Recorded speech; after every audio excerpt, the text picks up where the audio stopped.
Hello ನಮಸ್ತೆ ವೀಕ್ಷಕರೇ, ನೀವು ನೋಡ್ತಾ ಇದ್ದೀರಾ ಸ್ಪಂದನ ಟಿವಿ. ನಾನು ಕಮಲ್ ನಯನ್. ವಿಶೇಷ ಕಾರ್ಯಕ್ರಮವಿದು. ಪ್ರವಾಸಿ ತಾಣವಾಗಲಿದೆ ಅಕ್ಕ ನಾಗಮ್ಮ ಗದ್ದುಗೆ ಅಂತಕ್ಕಂಥದ್ದು.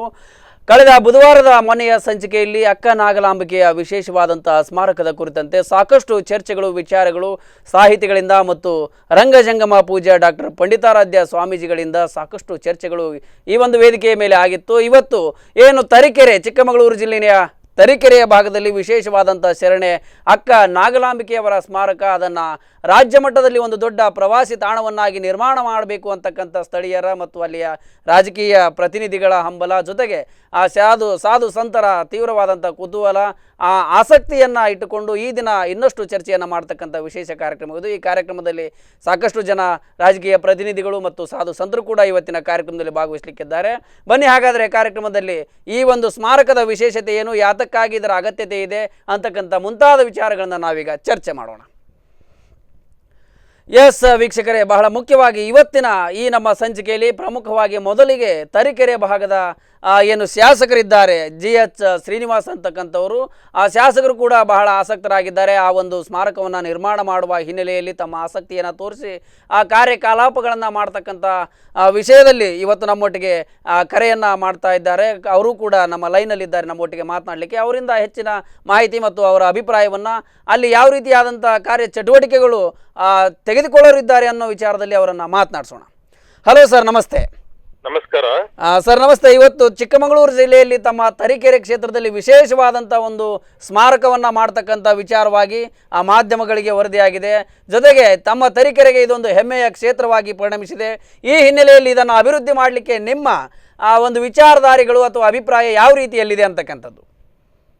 ಅಕ್ಕ ನಾಗಲಾಂಬಿಕೆ ಗದ್ದಿಗೆ ಕೂಡ ಅವರು ಅಲ್ಲಿ ಮರಣ ಹೊಂದಿದ್ದಾರೆ. ಅಲ್ಲಿ ಅವರು ಆ ಒಂದು ಜಾಗದಲ್ಲಿ ಪ್ರೈವೇಟ್ ಪ್ರಾಪರ್ಟಿ, ಆ ಪ್ರಾಪರ್ಟಿಲಿ ಅವರು ಐಕ್ಯವಾಗಿದ್ದಾರೆ. ಅವರು ಧ್ಯಾನವನ್ನು ಮಾಡ್ತಾ ಇದ್ರು. ಎಣ್ಣೆಯೊಳ ಮಠ ಅಂತ ಇತ್ತು ತರೀಕೆರೆ ಭಾಗದಲ್ಲಿ. ಅಲ್ಲಿಂದ ಅವರು ಅಲ್ಲಿಂದ ಬಂದ್ಬಿಟ್ಟು ಇಲ್ಲಿ ಧ್ಯಾನ ಮಾಡ್ತಾ ಇದ್ರು. ಐಕ್ಯವಾಗಿದ್ದಾರೆ. ತರೀಕೆರೆ ನಮ್ಮ ಕ್ಷೇತ್ರದಲ್ಲಿ ಐಕ್ಯವಾಗಿದ್ದಾರೆ. ಇವರು ಒಂದು ವಿಶ್ವ ಮಾನವರು, ಬಸವಣ್ಣ ಅವರ ಸಹೋದರಿ ಹೌದು ನಾಗಲಾಂಬಿಕೆ.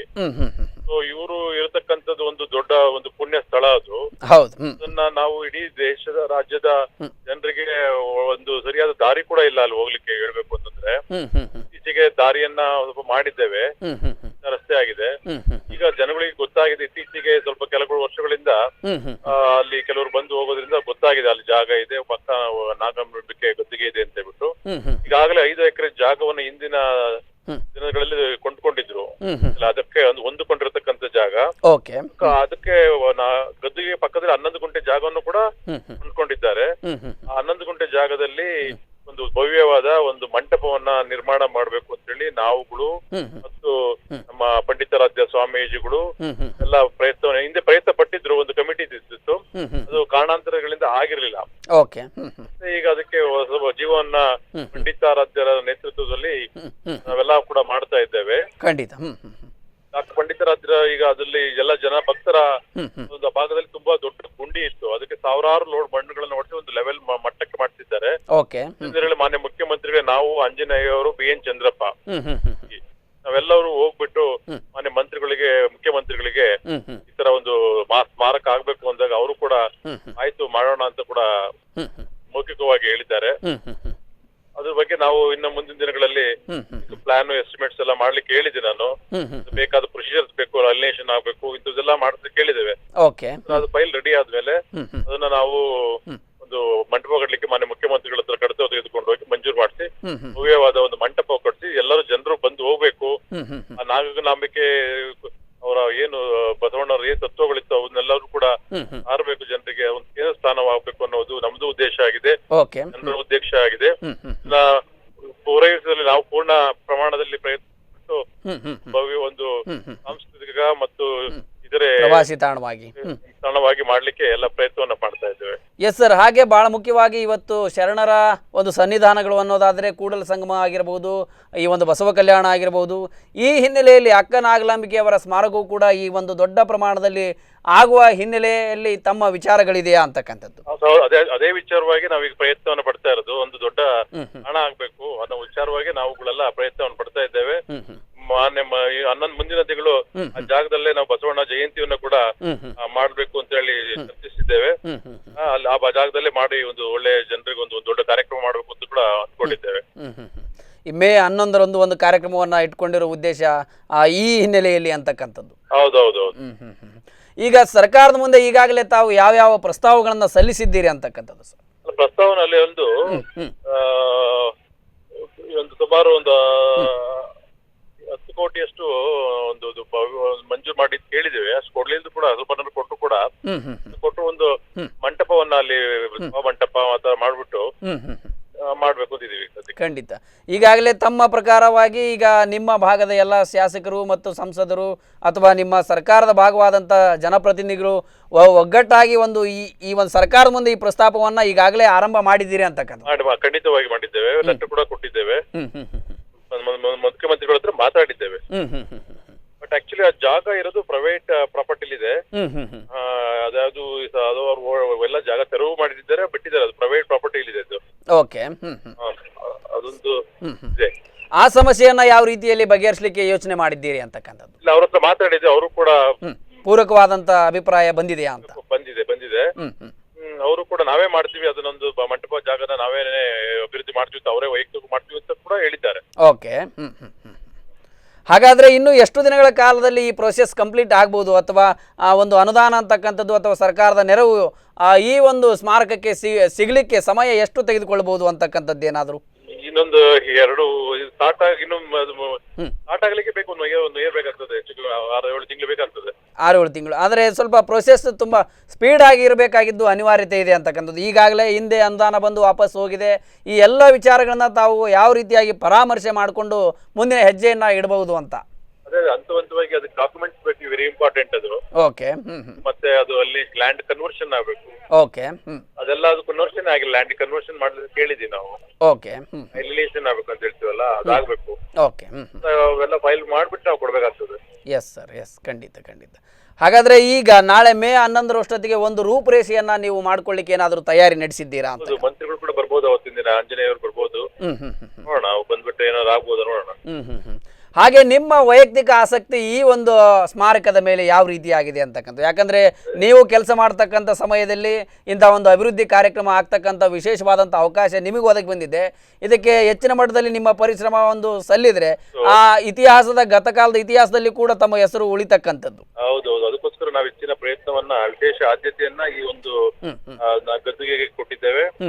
ಇದು ಇಡೀ ರಾಜ್ಯಾದ್ಯಂತ ಕ್ಷೇತ್ರ ಆಗ್ಬೇಕು ಅಂತ ಕೂಡ ನಾವು ಅದಕ್ಕೋಸ್ಕರ ಹೆಚ್ಚಿನ ನಾವೇ ಖುದ್ದಾಗಿ ಎಲ್ಲ ಪ್ರಯತ್ನವನ್ನು ಪಡ್ತಾ ಇದ್ದೇವೆ. ಹಾಗಾಗಿ ಈಗ ಒಳ್ಳೆಯ ಅವಕಾಶ ಅಂತಕ್ಕಂಥದ್ದು ಈ ಒಂದು ಸ್ಮಾರಕ ಈಗ ಕೂಡಲ ಸಂಗಮದಂಥ ಒಂದು ಸ್ಮಾರಕವಾದ ಮೇಲೆ ಇವತ್ತಿಗೂ ಕೂಡ ಪ್ರವಾಸಿಗರಾಗಿರ್ಬೋದು, ಭಕ್ತಾದಿಗಳಾಗಿರ್ಬೋದು ದಿನನಿತ್ಯ ಅಲ್ಲಿ ಯಾತ್ರೆಯನ್ನು ಮಾಡ್ತಕ್ಕಂಥದ್ದು, ದಿನನಿತ್ಯ ಅಲ್ಲಿ ಒಂದು ದೊಡ್ಡ ಮಟ್ಟದ ಸ್ಮಾರಕವಾಗಿದೆ. ಅದನ್ನು ಮಾಡ್ತಕ್ಕಂಥ ಏನು ಆವತ್ತಿನ ಮಂತ್ರಿಗಳು, ಆವತ್ತಿನ ಸರ್ಕಾರದ ಪ್ರತಿಯೊಬ್ಬರಿಗೂ ಕೂಡ ಒಂದು ನೆನಪಾಗ್ತಕ್ಕಂಥದ್ದು, ಹೋದಾಗೊಮ್ಮೆ ಬಂದಾಗೊಮ್ಮೆ ನೋಡಿದಾಗ. ಆ ಹಿನ್ನೆಲೆಯಲ್ಲಿ ನೀವು ಎಷ್ಟು ತೀವ್ರವಾಗಿ ಹೆಚ್ಚಿನ ಆಸಕ್ತಿಯನ್ನು ಹೊಂದಿ ಈ ಕೆಲಸಗಳನ್ನು ಮಾಡ್ತೀರಿ ಅಂತಕ್ಕಂಥದ್ದು ಬಹಳ ಮುಖ್ಯವಾದದ್ದು. ಹೌದು, ಮಾಡ್ತಾ ಇದ್ದೇವೆ. ಇದಕ್ಕೆ ನಾವು ಪಂಡಿತರಾದ ಸ್ವಾಮೀಜಿಗಳು ಬಂದ ನಂತರ ಇನ್ನೂ ಸ್ಪೀಡಪ್ ಆಗಿದೆ ಇದು. ಓಕೆ. ಈಗ ಪ್ರಸ್ತುತ ಅಲ್ಲಿ ಏನೇನು ಚಟುವಟಿಕೆ ನಡೆದಿದೆ ಸರ್? ಈಗ ಪ್ರಸ್ತುತ ಅಲ್ಲಿ ಈಗ ದೊಡ್ಡ 5 ಎಕರೆ ಜಮೀನು ತಗೊಂಡಿದ್ದಾರೆ ಅಡ್ಜಸ್ಟೆಂಟ್. ದಟ್ ಆ ಒಂದು ಸ್ಮಾರಕ ಒಂದು ಗದ್ದುಗೆ ಪಕ್ಕದಲ್ಲಿ 11 ಎಕರೆ ಒಂದು ಮತ್ತೆ 5 ಎಕರೆ ಒಂದು ಜಾಗ ತೆಗೆದುಕೊಂಡಿದ್ದಾರೆ. ಜಾಗ ಹಿಂದೆ ತಗೊಂಡಿದ್ದು ಹಿಂದೆ ಸರ್ಕಾರ ಮಂಜೂರು ಮಾಡಿದ ಹಣದಲ್ಲೇ ತೆಗೆದುಕೊಂಡಿದ್ದು. ಓಕೆ. ಜಾಗನ ಈಗ ತುಂಬಾ ದೊಡ್ಡ ಗುಂಡಿ ಇತ್ತು, ಅದನ್ನಲ್ಲಿ ಒಂದು ಲೆವೆಲ್ ಮಾಡ್ಬಿಟ್ಟು ಮಾಡ್ತಾ ಇದ್ದಾರೆ. ಪ್ರತಿಗೆ ಅಷ್ಟೇ ಆಗಿದೆ. ಅಲ್ಲೇಷ ಮಾಡ್ಲಿಕ್ಕೆ ಲ್ಯಾಂಡ್ ಪ್ರಪೋಸಲ್ ಮಾಡಿದೀವಿ. ಲ್ಯಾಂಡ್ ಕನ್ವರ್ಷನ್ ಮಾಡ್ಲಿಕ್ಕೆ ಅವೆಲ್ಲ ನಡೀತಾ ಇದೆ. ಒಟ್ಟಾರೆಯಾಗಿ ಇದು ಉತ್ತಮ ನಿರೀಕ್ಷೆ ಇದೆ. ಮುಂದಿನ ದಿನಗಳಲ್ಲಿ ಖಂಡಿತವಾಗ್ಲೂ ಈ ದೊಡ್ಡ ಮಟ್ಟದ ಒಂದು ಸುಕ್ಷೇತ್ರವಾಗತಕ್ಕಂಥ ಒಂದು ಪ್ರವಾಸಿ ತಾಣವಾಗತಕ್ಕಂಥ ಎಲ್ಲ ರೀತಿಯ ಅನುಕೂಲತೆಗಳು ಈ ಭಾಗದಲ್ಲಿ ನಡೆದಿದೆ ಅಥವಾ ಆ ಚಟುವಟಿಕೆಗಳು ಆರಂಭಗೊಂಡಿದೆ ಅಂತ ಹೇಳ್ಬೋದು. ಹೌದು, ಖಂಡಿತವಾಗಿ. ಈಗ ನಿಮ್ಮ ಪ್ರಕಾರ ಅಲ್ಲಿ ಯಾವ್ಯಾವ ಒಂದು ರೂಪರೇಷೆ ಇದೆ? ಅನುಭವ ಮಂಟಪವನ್ನಾಗಲಿ ಅಥವಾ ಅಲ್ಲಿ ಒಂದು ಆ ಕ್ಯಾಂಪಸ್ನ ಯಾವ ರೀತಿಯಾಗಿ ನಿರ್ಮಾಣ ಮಾಡಬೇಕು ಅನ್ನೋ ನಕಾಸೆ ಏನಾದರೂ ಪ್ಲಾನ್ ಅಲ್ಲಿ ಇದೆಯಾ? ನಕಾಶೆ ಮಾಡಿದ್ದಾರೆ ಆಲ್ರೆಡಿ. ದೊಡ್ಡ ಪೂರ್ಣ ಪ್ರಮಾಣದಲ್ಲಿ ಒಂದು ಪ್ಲಾನ್ ಆಗಿದೆ ಅದಕ್ಕೆ. ಓಕೆ. ಪ್ಲಾನ್ ಆಗಿದೆ, ಅದನ್ನ ಎಕ್ಸಿಕ್ಯೂಟ್ ಮಾಡುವ ಹಂತವಾಗಿ ಒಂದೊಂದನ್ನೇ ಮಾಡ್ಬೇಕಾಗ್ತದೆ. ಈಗ ಪ್ಲಾನ್ಗೆ ತಕ್ಕ ಹಾಗೆ ಕೂಡ ಅನುದಾನವನ್ನ ಸರ್ಕಾರದಿಂದ ನಿರೀಕ್ಷೆ ಮಾಡ್ಲಿಕ್ಕೆ ಯಾವ ರೀತಿಯಾದಂತ ಚರ್ಚೆ ನಿಮ್ಮಲ್ಲಿ ವಿಚಾರಗಳು? ಮಾಡಿದ್ದೇವೆ. ಪೂರ್ಣವಾಗಿ ಒಂದೇ ಬಾರಿ ಆಗ್ತಾ ಇದ್ದು ಕೂಡ ಹಂತವಾಗಿ ಮಾಡಬಹುದು. ಹಂತವಾಗಿ ಮಾಡ್ಲಿಕ್ಕೆ ಈಗ ಆರಂಭದಲ್ಲಿ ಕನಿಷ್ಠ ಎಷ್ಟು ಅನುದಾನವನ್ನ ನೀವು ತರುವ ಪ್ರಯತ್ನವನ್ನ ಮಾಡ್ತೀರಿ ಸರ್ಕಾರದಿಂದ? 5 ಕೋಟಿ ಪ್ರಯತ್ನ ಆರಂಭಿಸಿದ್ರಿ, ಯಾಕಂದ್ರೆ ನಿಮ್ಮದೇ ಆ ಪಕ್ಷದ ಸರ್ಕಾರ ಇದೆ ಈಗ. ಖಂಡಿತವಾಗ್ಲೂ ಈಗ ಈ ಪ್ರಯತ್ನ ಬಹಳ ಮುಖ್ಯವಾಗಿ ತೀವ್ರವಾಗಿ ಆಗ್ಬೇಕಾದಂತ ಹಿನ್ನೆಲೆ ಇದೆ ಈಗ. ಖಂಡಿತವಾಗಿ. Yes sir. ಹಾಗೆ ಬಹಳ ಮುಖ್ಯವಾಗಿ ನಾಳೆ ಮೇ 11ರಷ್ಟೊತ್ತಿಗೆ ಈ ಕಾರ್ಯಕ್ರಮ ಆರಂಭ ಆಗುವಷ್ಟೊತ್ತಿಗೆ ಇನ್ನೂ ಕೂಡ ಯಾವ ರೀತಿಯಾದಂಥ ಒಂದು ಸಂಘಟನೆಯನ್ನ ಈ ಹೆಚ್ಚಿನ ಪ್ರಸಾರ ಮಾಡುವುದಕ್ಕಾಗಿ ತಮ್ಮ ಯೋಚನೆಗಳಿವೆ? ಅದೊಂದು ಎಲ್ಲಾ ಜನಗಳ ಸೇರಿಸಿ ದೊಡ್ಡದಾಗಿ ಒಂದು ಬಸವ ಜಯಂತಿಯನ್ನ ಜಾಗದಲ್ಲಿ ಆಚರಿಸಬೇಕು. ಪ್ರಥಮವಾಗಿ ಅಲ್ಲಿ ಜನ ಇವತ್ತರೆಗೂ ಅಂತ ಗ್ಯಾದರಿಂಗ್ ಆಗಿಲ್ಲ ಅಲ್ಲಿ. ಓಕೆ. ಹೆಚ್ಚಿನ ಜನಕ್ಕೆ ಗೊತ್ತಿಲ್ಲ. ಗೊತ್ತಿದೆ ಜನರಿಗೆ, ಅಟ್ ಎ ಟೈಮ್ ಗ್ಯಾದರಿಂಗ್ ಆಗಿಲ್ಲ. ಗ್ಯಾದರಿಂಗ್ ಆಗತಕ್ಕಂಥ ಒಂದು ಕಾರ್ಯಕ್ರಮ ಆಗಿರಲಿಲ್ಲ. ಓಕೆ. 11ರಲ್ಲಿ ದೊಡ್ಡ ಮಟ್ಟದ ಕಾರ್ಯಕ್ರಮ ನಡೀತದೆ. Okay okay. ನಂತರ ಅದು ಇನ್ನೂ ಹೆಚ್ಚಿನ ಅವಾಗ ಆ ದಿನ ಒಂದು ಮಹತ್ವ ಬರ್ತದೆ. ಮಂತ್ರಿಗಳು ಕೂಡ ಬಂದ್ರೆ ಅದಕ್ಕಿಂತ ಹೆಚ್ಚಿನ ಒಂದು ಉತ್ತೇಜನ ಕೊಟ್ಟಾಗ ಆಗ್ತದೆ, ಒತ್ತು ಕೊಟ್ಟಾಗ ಆಗ್ತದೆ. ಬಗ್ಗೆ ಮಂತ್ರಿಗಳ ಹತ್ರ ಮಾತಾಡಿದ್ದೆ, ಬನ್ನಿ ಅಂತ ಕೂಡ ನಾನು ಕೂಡ ಕರೆದಿದ್ದೆ. Okay okay. ಅಂಜನೇಯ ಒಟ್ಟಾರೆಯಾಗಿ ಉತ್ತಮವಾದಂಥ ಬೆಳವಣಿಗೆ ಕಾಣ್ತಕ್ಕಂಥ ಮತ್ತು ಇದು ಒಂದು ದೊಡ್ಡ ಸುಕ್ಷೇತ್ರವಾಗಿ ನಿರ್ಮಾಣವಾಗ್ತಕ್ಕಂಥ ಹಿನ್ನೆಲೆಯಲ್ಲಿ ನೀವೆಲ್ಲ ಕೂಡ ಈಗಾಗಲೇ ಕೆಲಸವನ್ನು ಆರಂಭ ಮಾಡಿದ್ದೀರಿ ಅಂತ ಹೇಳ್ಬೋದು. ಹೌದೌದು, ಖಂಡಿತವಾಗಿ. Yes sir. ಖಂಡಿತವಾಗ್ಲೂ ನೀವೆಲ್ಲ ಆದಷ್ಟು ಸಾಧ್ಯವಾದಷ್ಟು ಈ ಕಾರ್ಯಕ್ರಮದಲ್ಲಿ ಭಾಗವಹಿಸಿ ಇದನ್ನು ಸುಕ್ಷೇತ್ರವಾಗಿ ನಿರ್ಮಾಣವಾಗಿ ಮಾಡುವುದಾದರೆ ಖಂಡಿತವಾಗಿ ನಾಳೆ ದಿವಸ ಈ ಸ್ಮಾರಕ ಇರುವವರೆಗೂ ಕೂಡ ನಿಮ್ಮೆಲ್ಲರ ಹೆಸರು ಉಳಿತಕ್ಕಂಥದ್ದು. ಆ ಹಿನ್ನೆಲೆಯಲ್ಲಿ ನಿಮ್ಮ ಪ್ರಯತ್ನ ಸದಾ ಅವರೊಟ್ಟಿಗೆ ಇರಲಿ ಅಂತಕ್ಕಂಥದ್ದು ನಮ್ಮ ಸದಾಶಯ. Yes sir. ಕಾರ್ಯಕ್ರಮದಲ್ಲಿ ಭಾಗವಹಿಸಿದ್ದಕ್ಕೆ, ತಮ್ಮ ಅಭಿಪ್ರಾಯವನ್ನು ವ್ಯಕ್ತಪಡಿಸಿದ್ದಕ್ಕಾಗಿ ತಮಗೆ ಅಭಿನಂದನೆಗಳು. ಧನ್ಯವಾದಗಳು. ಎಸ್ ವೀಕ್ಷಕರೇ, ತರೀಕೆರೆಯ ಶಾಸಕರಾದಂಥ GH ಶ್ರೀನಿವಾಸ್ ಅವರು ಕೂಡ ನಮ್ಮೊಟ್ಟಿಗೆ ದೂರವಾಣಿಯ ಮೂಲಕ ಆರಂಭದಲ್ಲೇ ಭಾಗವಹಿಸಿದರು. ಭಾಳ ಮುಖ್ಯವಾಗಿ ಅವರು ಈಗಾಗಲೇ ಒಂದು 5 ಕೋಟಿ ಆರಂಭಿಕ ಅನುದಾನವನ್ನು ತಂದು ಈ ಸುಕ್ಷೇತ್ರವನ್ನು ನಿರ್ಮಾಣ ಮಾಡಲಿಕ್ಕೆ ತಮ್ಮ ಸೇವೆಯನ್ನು ಆರಂಭ ಮಾಡುವರಿದ್ದೇವೆ ಅನ್ನೋ ಹಿನ್ನೆಲೆಯಲ್ಲಿ ತಮ್ಮ ಮಾತುಗಳನ್ನು ಆಡಿದ್ರು. ಜೊತೆಗೆ ಹೆಚ್ಚಿನ ಮಟ್ಟದಲ್ಲಿ ಜನಸಂಪರ್ಕಕ್ಕೆ ಇದು ಸುಕ್ಷೇತ್ರ ಬರಲಿ ಅಂತಕ್ಕಂಥ ಹಿನ್ನೆಲೆಯಲ್ಲಿ ಕೂಡ ಸಾಕಷ್ಟು ಸಂಘಟನೆಯನ್ನು ಮಾಡ್ತಾ ಇದ್ದೇವೆ. ಮುಂದಿನ ಕಾರ್ಯಕ್ರಮಗಳನ್ನು ಆ ಒಂದು ಜಾಗದಲ್ಲಿ ಸಂಘಟನೆಯನ್ನು ಮಾಡಿಕೊಳ್ತಾ ಇದ್ದೀವಿ ಅಂತಕ್ಕಂಥ ಅಭಿಪ್ರಾಯಗಳನ್ನು ಹೇಳಿದರು. ಭಾಳ ಮುಖ್ಯವಾಗಿ ಸರ್ಕಾರದ ಮೇಲೆ ಹೆಚ್ಚಿನ ಒತ್ತಡವನ್ನು ತರ್ತಾರ ಅಂತಕ್ಕಂಥದ್ದು ಅವರು ಕೂಡ ಈಗ ಭಾಗವಹಿಸಿ ನಾವು ಪದೇ ಪದೇ ಈಗಾಗಲೇ ಮುಖ್ಯಮಂತ್ರಿಗಳ ಗಮನಕ್ಕೆ ತಂದಿದ್ದೇವೆ. ಇದನ್ನು ಅಭಿವೃದ್ಧಿ ಮಾಡಲಿಕ್ಕೆ ಸಾಕಷ್ಟು ಪ್ರಯತ್ನವನ್ನು ನಡೆಸಿದ್ದೇವೆ. ಮೌಖಿಕವಾಗಿ ಮುಖ್ಯಮಂತ್ರಿಗಳು ಒಪ್ಪಿದ್ದಾರೆ ಅಂತಕ್ಕಂಥ ಮಾತುಗಳನ್ನು ಕೂಡ ಹೇಳಿದರು. ಯಾಕಂದರೆ ಮೌಖಿಕವಾಗಿ ನಿನ್ನೆ ಮಾತನಾಡಿದ್ದು ಇವತ್ತು ಎಷ್ಟರ ಮಟ್ಟಿಗೆ ನೆನಪಿರ್ತದೆ, ನಾಳೆ ದಿನ ಅದನ್ನು ಎಷ್ಟರ ಮಟ್ಟಿಗೆ ಜಾರಿಗೆ ತರ್ತಾರೆ, ನಾಡಿದ್ದ ದಿನ ಎಷ್ಟರ ಮಟ್ಟಿಗೆ ಅನುದಾನ ಬಂದು ಆ ಕ್ಷೇತ್ರಕ್ಕೆ ಸೇರುತ್ತೆ ಅಂತಕ್ಕಂಥದ್ದು ಕೂಡ ಒಂದು ದೊಡ್ಡ ಮಟ್ಟದ ಪ್ರಶ್ನೆ ಅಂತ ಹೇಳ್ಬೋದು. ಈ ಹಿನ್ನೆಲೆಯಲ್ಲಿ ಇವತ್ತು ಶಾಸಕರು ಏನು ತಮ್ಮ ಪ್ರಯತ್ನವನ್ನು ಆರಂಭ ಮಾಡಿದ್ದಾರೆ, ಆ ಪ್ರಯತ್ನ ಹೀಗೆ ಮುಂದುವರೆದರೆ ನಾಳೆಯ ದಿನ ಖಂಡಿತವಾಗಲೂ ಈ ಒಂದು ಚಿಕ್ಕಮಗಳೂರಿನಲ್ಲಿ ತರೀಕೆರೆಯಲ್ಲಿ ಒಂದು ವಿಶಿಷ್ಟವಾದಂಥ ಒಂದು 12ನೇ ಶತಮಾನದ ಶರಣೆ ಅಕ್ಕ ನಾಗಲಾಂಬಿಕೆಯವರ ಬೃಹತ್ ಪ್ರಮಾಣದ ಒಂದು ಪ್ರವಾಸಿ ತಾಣ ಭಾಳ ಮುಖ್ಯವಾಗಿ ನಿರ್ಮಾಣಗೊಳ್ಳಬಹುದೇನೋ ಅಂತಕ್ಕಂಥ ಒಂದು ನಿರೀಕ್ಷೆ.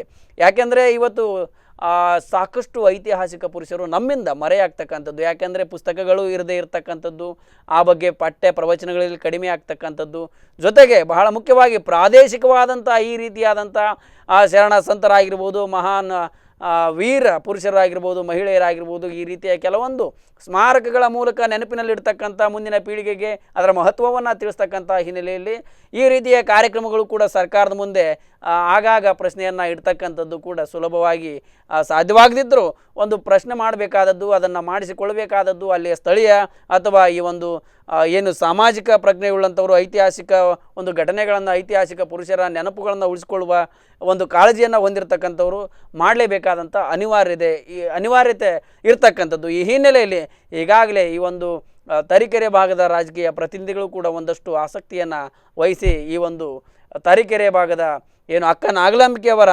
ಸ್ಮಾರಕವೇನಿದೆ ಅದನ್ನು ಸಂಪೂರ್ಣವಾಗಿ ಒಂದು ಪ್ರವಾಸಿ ತಾಣವನ್ನಾಗಿ ಮಾಡುವ ಪ್ರಯತ್ನಗಳು ಇದೀಗ ಆರಂಭಗೊಂಡಿದೆ. ಹಾಗೆ ಭಾಳ ಮುಖ್ಯವಾಗಿ ಇನ್ನೊಂದು ವಿಷಯ ಅಂತಕ್ಕಂಥದ್ದು, ಇಲ್ಲಿ ಕರ್ನಾಟಕದಲ್ಲಿರ್ತಕ್ಕಂಥ ಸಾಧು ಸಂತರ ಒಂದು ಒಮ್ಮತಾಗಿರ್ಬೋದು, ಅಭಿಪ್ರಾಯಗಳಾಗಿರ್ಬೋದು, ಅವರೆಲ್ಲರೂ ಈ ಒಂದು ಸ್ಥಳದ ಮಹಿಮೆಯನ್ನು, ಈ ಸ್ಥಳದ ಘಟನೆಗಳನ್ನು, ಈ ಸ್ಥಳದ ಏನು ಐತಿಹ್ಯಗಳನ್ನು ಎತ್ತಿ ತೋರಿಸ್ತಕ್ಕಂಥ ಹಿನ್ನೆಲೆಯಲ್ಲಿ ಕೂಡ ಇದೀಗ ಏನು ಸಾಣೆಹಳ್ಳಿಯ ಡಾಕ್ಟರ್ ಪಂಡಿತಾರಾಧ್ಯ ಶಿವಾಚಾರ್ಯ ಸ್ವಾಮೀಜಿಯವರು ನೇತೃತ್ವವನ್ನು ವಹಿಸಿ ಈ ಒಂದು ಕಾರ್ಯಕ್ರಮವನ್ನು ಕೈಗೆತ್ತಿಕೊಂಡಿದ್ದಾರೆ. ಹಾಗಾಗಿ ತರೀಕೆರೆಯಲ್ಲಿ ಇನ್ನು ಮುಂದಿನ ದಿನಗಳಲ್ಲಿ ಸ್ಮಾರಕದ ನಿರ್ಮಾಣದ ಕುರಿತಂತೆ ಎಷ್ಟರ ಮಟ್ಟಿಗೆ ಭಾಳ ಮುಖ್ಯವಾದಂಥ ಕಾರ್ಯಗಳು ಆರಂಭಗೊಳ್ಳುತ್ತೆ ಅಂತಕ್ಕಂಥದ್ದು ಕೂಡ ಬಹಳ ಮುಖ್ಯವಾದಂಥ ವಿಚಾರ. ಆ ಹಿನ್ನೆಲೆಯಲ್ಲಿ ಮತ್ತಷ್ಟು ಪ್ರಯತ್ನಗಳು ಒಂದು ಈ ತರೀಕೆರೆ ಭಾಗದಲ್ಲಿ ಆಗ್ತಾವೆಯೇ ಅಂತಕ್ಕಂಥದ್ದು ಬಹಳ ಮುಖ್ಯವಾಗಿ ನಾವೆಲ್ಲ ಕೂಡ ನಿರೀಕ್ಷೆ ಮಾಡಬೇಕಾದಂಥ ಒಂದು ವಿಷಯವಾಗಿದೆ.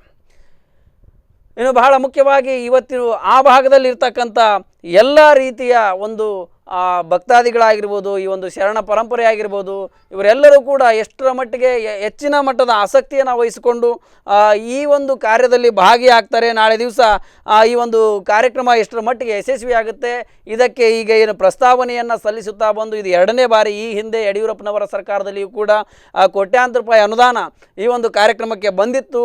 1.5 ಕೋಟಿ ರೂಪಾಯಿ ಬಂದು ವಾಪಸ್ ಹೋಗಿದೆ ಅಂತಕ್ಕಂಥ ಮಾತುಗಳನ್ನು ಕೂಡ ನಾವು ನೋಡಿದ್ದೇವೆ, ಕೇಳಿದ್ದೇವೆ. ಈ ಹಿಂದೆ ಮಾಧ್ಯಮದಲ್ಲಿ ವರದಿಯಾಗಿದ್ದು ಆಗಿರ್ಬೋದು.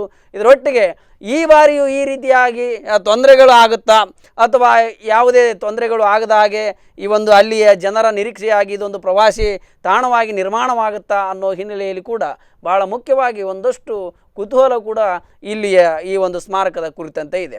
ಇನ್ನು ಬಹಳ ಮುಖ್ಯವಾಗಿ ಸಾಕಷ್ಟು ಈ ಒಂದು ಸ್ಥಳದ ಐತಿಹ್ಯವನ್ನು ಬಲ್ಲಂಥ ಸಾಕಷ್ಟು ಜನ ಗಣ್ಯರಾಗಿರ್ಬೋದು, ಸಾಹಿತಿಗಳಾಗಿರ್ಬೋದು ಹೆಚ್ಚಿನ ಪ್ರಮಾಣದಲ್ಲಿ ಈ ಒಂದು ಕೆಲಸಕ್ಕಾಗಿ ಈಗಲೂ ಕೂಡ ಮಾಧ್ಯಮಗಳಲ್ಲಿ ಮತ್ತೆ ಲೇಖನಗಳನ್ನು ಬರೆಯತಕ್ಕಂಥದ್ದು, ಮತ್ತೆ ಮಾಧ್ಯಮಗಳಲ್ಲಿ ವರದಿಯನ್ನು ಮಾಡಲಿಕ್ಕೆ ಪೂರಕವಾದಂಥ ಮಾಹಿತಿಯನ್ನು ನೀಡತಕ್ಕಂಥದ್ದು, ಶರಣ ಸಂತರಿಗೆ, ರಾಜಕೀಯ ಪ್ರತಿನಿಧಿಗಳಿಗೆ ಹೆಚ್ಚಿನ ಪ್ರಮಾಣದಲ್ಲಿ ಈ ಒಂದು ರೀತಿಯ ಪ್ರಯತ್ನವನ್ನು ನೀಡತಕ್ಕಂಥದ್ದು ದಿನನಿತ್ಯವೂ ಕೂಡ ಕಂಡು ಬರ್ತಾ ಇದೆ ಅಂತಕ್ಕಂಥದ್ದು.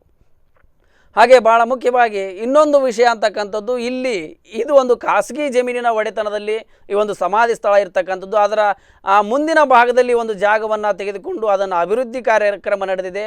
ಆ ಖಾಸಗಿ ಒಡೆತನದವರು ಕೂಡ ಇದರೊಟ್ಟಿಗೆ ಯಾವ ರೀತಿಯಾಗಿ ನಾಳೆ ದಿನ ಈ ಒಂದು ಸಮಾಧಿ, ಈ ಒಂದು ಸ್ಮಾರಕ ಸ್ಥಳ ನಿರ್ಮಾಣವಾಗಲಿಕ್ಕೆ ಪೂರಕವಾಗಿ ಅನುಕೂಲವಾದಂಥ ರೀತಿಯಲ್ಲಿ ನಡೆದುಕೊಂಡು ತಮ್ಮ ಆ ಜಾಗವನ್ನು ಬಿಟ್ಟು ಕೊಡ್ತಾರೆ. ಅದರ ಜೊತೆಗೆ ಈ ಸ್ಮಾರಕ ಒಂದು ಐತಿಹಾಸಿಕ ಸ್ಮಾರಕವಾಗಬೇಕಾದ್ರೆ ಆ ಒಂದು ಸ್ಥಳೀಯ ಭಾಗದಲ್ಲಿರ್ತಕ್ಕಂಥ ವೀಕ್ಷಕರೇ, ಈ ಭಾಗದ ಮಾಜಿ ಶಾಸಕರಾದಂಥ DS ಸುರೇಶ್ ಅವರು ಕೂಡ ಕರೆಯಲಿದ್ದಾರೆ. ಅವರು ಕೂಡ ಈ ಬಗ್ಗೆ ಯಾವ ಮಾಹಿತಿಯನ್ನು ನೀಡಲಿದ್ದಾರೆ, ನಾವು ಅವರೊಟ್ಟಿಗೆ ಮಾತನಾಡೋಣ. ಹಲೋ ಸರ್, ನಮಸ್ತೆ. ನಮಸ್ತೆ. ತಮ್ಮ ತರೀಕೆರೆಯಲ್ಲಿ ಇವತ್ತು ಅಕ್ಕ ನಾಗಲಾಂಬಿಕೆಯವರ ಕುರಿತಂತೆ ವಿಶೇಷವಾದಂಥ ಚಟುವಟಿಕೆಗಳು ಆರಂಭವಾಗಿವೆ. ಅಕ್ಕ ನಾಗಲಾಂಬಿಕೆಯವರ ಒಂದು ಸ್ಮಾರಕವನ್ನು ಮಾಡುವ ಹಿನ್ನೆಲೆಯಲ್ಲಿ ನೀವೆಲ್ಲ ಯಾವ ರೀತಿಯಾದಂಥ ಪ್ರಯತ್ನವನ್ನು ಆರಂಭ ಮಾಡಿದ್ದೀರಿ ಅಂತಕ್ಕಂಥದ್ದು? ಈಗ ಅದು ನಾವು ಕಳೆದ 10 ವರ್ಷದಿಂದಲೇ ಅದನ್ನ ಅಭಿವೃದ್ಧಿ ಮಾಡಬೇಕು ಅಂತೇಳಿ ಒಂದು ಟ್ರಸ್ಟ್ ಮಾಡ್ಕೊಂಡಿದ್ವಿ. ಓಕೆ. ಆ ಟ್ರಸ್ಟ್ ಮುಖಾಂತರ ನಾವು ಶಾಸಕರಾದಂತ ಸಂದರ್ಭದಲ್ಲಿ ಯಡಿಯೂರಪ್ಪನವ್ರ ಮುಖ್ಯಮಂತ್ರಿ ಆದ 2 ಕೋಟಿ ರೂಪಾಯಿ ಹಣವನ್ನು ಕೊಟ್ಟಿದ್ರು. ಓಕೆ. ಅಲ್ಲಿ ಜಾಗದ ಸಮಸ್ಯೆ ಆಗಿ ಒಬ್ಬ ಪ್ರೈವೇಟ್ ಪ್ರಾಪರ್ಟಿ ಇರೋದು ಸಮಸ್ಯೆ ಆಗಿ ಅದು ಹಣ ಉಪಯೋಗಿಸೋಣಕ್ ಆಗ್ಲಿಲ್ಲ. ಓಕೆ. ಈಗ ಎಲ್ಲರೂ ಅದರ ಬಗ್ಗೆ ಬಹಳಷ್ಟು ಪ್ರಯತ್ನವನ್ನ ಮಾಡಿ ಎಲ್ಲರೂ ಅದರ ಗಮನ ಸೆಳೆದ ಪ್ರಯುಕ್ತ ಓಕೆ ನಮ್ಮ ಸಾಣೇಹಳ್ಳಿ ಶ್ರೀಗಳು ಪಂಡಿತಾರಾಯ ಸ್ವಾಮೀಜಿಯವರು ಅದ್ರ ಬಗ್ಗೆ ಸಾಕಷ್ಟು ಗಮನವನ್ನು ಕೊಟ್ಟು ಅದನ್ನ ಅಭಿವೃದ್ಧಿ ಪಡಿಸ್ಬೇಕು ಅನ್ನೋ ದೃಷ್ಟಿಯಿಂದ ಏನ್ 2 ಎಕರೆ ಜಾಗವನ್ನ ಆ ಸಂದರ್ಭದಲ್ಲಿ ತಗೊಂಡಿದ್ವಿ. ಅದರ ಈಗ ತಮ್ಮ ಒಂದು ನೇತೃತ್ವದಲ್ಲಿ ಹೆಚ್ಚಿನ ಕೆಲಸವನ್ನ ಮಾಡಲಿಕ್ಕೆ ಆರಂಭ ಮಾಡಿದ್ದಾರೆ ಅಂತ ಮಾಡಿದ್ದೀವಿ. ಅದನ್ನ ಚಾಲು ಮಾಡಿದೀವಿ. ಅದನ್ನ ನಮ್ಮ ನೇತೃತ್ವದಲ್ಲಿ ಸಾಣೇಹಳ್ಳಿ ಸ್ವಾಮೀಜಿಯವರ ಮಾರ್ಗದರ್ಶನದಲ್ಲಿ. ಓಕೆ. ಅಲ್ಲಿ ಈಗ ಅಕ್ಕ ನಾಗಲಾಂಬಿಕೆ ಸ್ಮಾರಕ ಮತ್ತು ಸಭಾಭವನ, ಒಂದು ಬಸವ ಮಂಟಪದ ತರ ಸಭಾಭವನ ಮಾಡಬೇಕು ಅಂತಕ್ಕಂಥ ಉದ್ದೇಶವನ್ನ ಎಲ್ಲರೂ ಹೊಂದಿದ್ದೀವಿ. ಓಕೆ. ಈಗಾಗಲೇ ಏನು ಆ ಜಾಗ ತಾಂಡಿದ್ದು ಜಾಗ ಬಹಳ ತಗ್ಗಿತ್ತು. ಅದನ್ನ ಸಾರ್ವಜನಿಕರೆಲ್ಲರೂ ಸಹಕಾರದಿಂದ ಮಣ್ಣನ್ನ ಟ್ರ್ಯಾಕ್ಟರ್ಗಳನ್ನ ಫ್ರೀಯಾಗಿ ಕಳಿಸಿದ್ರು. ಆ ಟ್ರ್ಯಾಕ್ಟರ್ಗಳ ಮುಖಾಂತರ ಮಣ್ಣನ್ನ ಸಾಕಷ್ಟು ಸಾವಿರಾರು ಲೋಡ್ಗಳನ್ನ ತುಂಬಿ ಅದನ್ನ ಅಭಿವೃದ್ಧಿ ಪಡಿಸಿದ್ದೇವೆ. ಬರುವ 11ನೇ ತಾರೀಕು ಬಸವ ಜಯಂತಿ ಮತ್ತು ಅಕ್ಕನಾಗಮ್ಮನ ಸ್ಮರಣೋತ್ಸವ ಕಾರ್ಯಕ್ರಮ ಕೂಡ ಅಲ್ಲಿ ಏರ್ಪಡಿಸಿದ್ದೇವೆ. ಓಕೆ. ಈಗ ಬರುವ 11ನೇ ತಾರೀಕಿನ ಹೆಚ್ಚಿನ ಮಟ್ಟದಲ್ಲಿ ಇದೆ ಈ ಒಂದು ಜಾಗದ ಬಗ್ಗೆ, ಇಲ್ಲಿಯ ಸ್ಮಾರಕದ ಬಗ್ಗೆ ಹೆಚ್ಚಿನ ಜಾಗೃತಿ ಆಗ್ತಕ್ಕಂಥ ಹಿನ್ನೆಲೆಯಲ್ಲಿ ಈ ಕಾರ್ಯಕ್ರಮ ಅಲ್ಲಿ ಮಾಡ್ತಕ್ಕಂಥದ್ದು.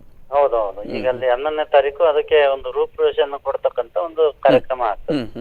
ಈಗ ಸರ್ಕಾರದ ಮುಂದೆ ಅಥವಾ ಸಾರ್ವಜನಿಕರ ಮುಂದೆ ಇದನ್ನ ಅಭಿವೃದ್ಧಿ ಪಡಿಸಲಿಕ್ಕೆ ಯಾವ ರೀತಿಯಾದಂತಹ ಒಂದು ಪ್ರಸ್ತಾವನೆ ಇದೆ ಅಂತಕ್ಕಂಥದ್ದು? ಈಗಾಗಲೇ ಸಾಣೇಹಳ್ಳಿ ಶ್ರೀಗಳವರು ಸರ್ಕಾರದ ಗಮನ ಸೆಳೆಯಕ್ಕೆ ಸಚಿವರಾದ ಆಂಜನೇಯನವರು, ನಮ್ಮ ಸ್ಥಳೀಯ ಶಾಸಕರು, ಆಮೇಲೆ BN ಚಂದ್ರಪ್ಪನವರು ಚಿತ್ರದುರ್ಗ ಲೋಕಸಭಾ ಸದಸ್ಯರು, ಅವ್ರ ಮುಖಾಂತರ ಗಮನ ಸೆಳೆದಿದ್ದಾರೆ. 5 ಕೋಟಿ ರೂಪಾಯಿ ಸದ್ಯಕ್ಕೆ ಬಿಡುಗಡೆ ಮಾಡ್ಕೊಡ್ಬೇಕು. ಎಷ್ಟು 5 ಕೋಟಿ 5 ಕೋಟಿ ಆರಂಭಕ್ಕೆ ಬಿಡುಗಡೆ ಮಾಡಿಕೊಟ್ರೆ ನಾಗಲಾಂಬಿಕೆ ಅಭಿವೃದ್ಧಿ ಪಡಿಸ್ತಕ್ಕಂಥದ್ದು ಆಗ್ತಕ್ಕಂಥ ಮನವಿಯನ್ನು ಸಲ್ಲಿಸಿದ್ದಾರೆ. ಓಕೆ, ಇದಕ್ಕೆ ಸರ್ಕಾರದ ಪ್ರತಿಕ್ರಿಯೆ ಯಾವ ರೀತಿ ಆಗಿದೆ ಸುರೇಶ್ ಅವರೇ?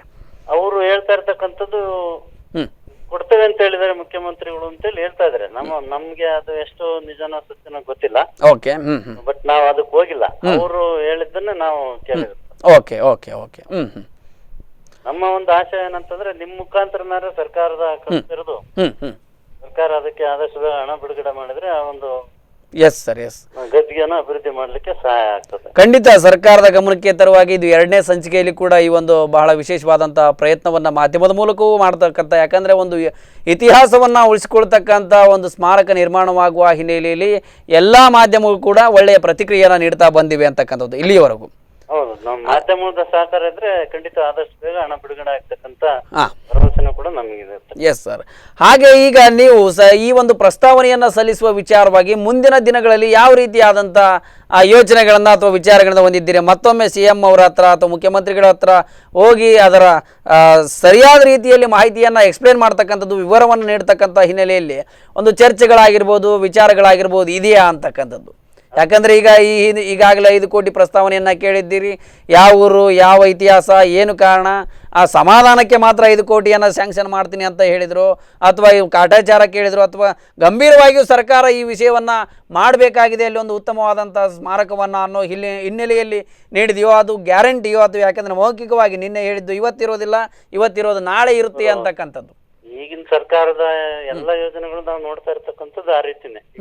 ಅದಕ್ಕೆ ಆ ಹಿನ್ನೆಲೆಯಲ್ಲಿ ಒಂದು ನೀವು ಪಟ್ಟು ಬಿಡದಂತ ಹಠವನ್ನ ಸಾಧಿಸುವುದಾದ್ರೆ ಅಥವಾ ಈ ಸರ್ಕಾರದಿಂದ ಈ ಕೆಲಸವನ್ನ ಮಾಡಿಸಲೇಬೇಕು ಅನ್ನೋದಾದ್ರೆ ನಿಮ್ಮ ವಿಚಾರಗಳು ಯಾವ ರೀತಿಯಾಗಿದೆ ಅಂತಕ್ಕಂಥ? ನಾವೀಗ ಅದಕ್ಕೆ ಈಗ 11ನೇ ತಾರೀಕು ಒಂದು ಅಲ್ಲಿ ಅಕ್ಕ ನಾಗಲಾಂಬಿಕೆ ಸ್ಮರಣೋತ್ಸವ ಕಾರ್ಯಕ್ರಮ ಮಾಡಿ ಸಂಬಂಧಪಟ್ಟ ಏನು ಜನಪ್ರತಿನಿಧಿಗಳು, ನಮ್ಮ ಸ್ಥಳೀಯ ಲೋಕಸಭಾ ಸದಸ್ಯರು ಶೋಭಾ ಕರಂದ್ಲಾಜೆ ಅವ್ರನ್ನ, ನಮ್ಮ ಸ್ಥಳೀಯ ಶಾಸಕರು ಶ್ರೀನಿವಾಸ್ ಅವ್ರನ್ನ, ಚಂದ್ರಪ್ಪ ಅವ್ರನ್ನ, ಆಂಜನೇಯ ಅವ್ರನ್ನ ಎಲ್ಲ ಒಂದು ಸಭೆಗೆ ಕರೆದು ಆ ಒಂದು ಕಾರ್ಯಕ್ರಮ ಮುಗಿದ ನಂತರ ಸರ್ಕಾರದ ಮುಖಾಂತರ ಯಾವ ರೀತಿ ಹಣವನ್ನು ಬಿಡುಗಡೆ ಮಾಡಿಸ್ಕೊಡ್ಬೇಕು, ಮುಂದಿನ ರೂಪರೇಷೆ ಆಗಿರ್ಬೇಕು ಅಂತೇಳಿ ನಮ್ಮ ಸಾಣೇಹಳ್ಳಿ ಶ್ರೀಗಳವರ ಮಾರ್ಗದರ್ಶನದ ಮುಖಾಂತರ ನಾವು ಮಾಡ್ತೇವೆ.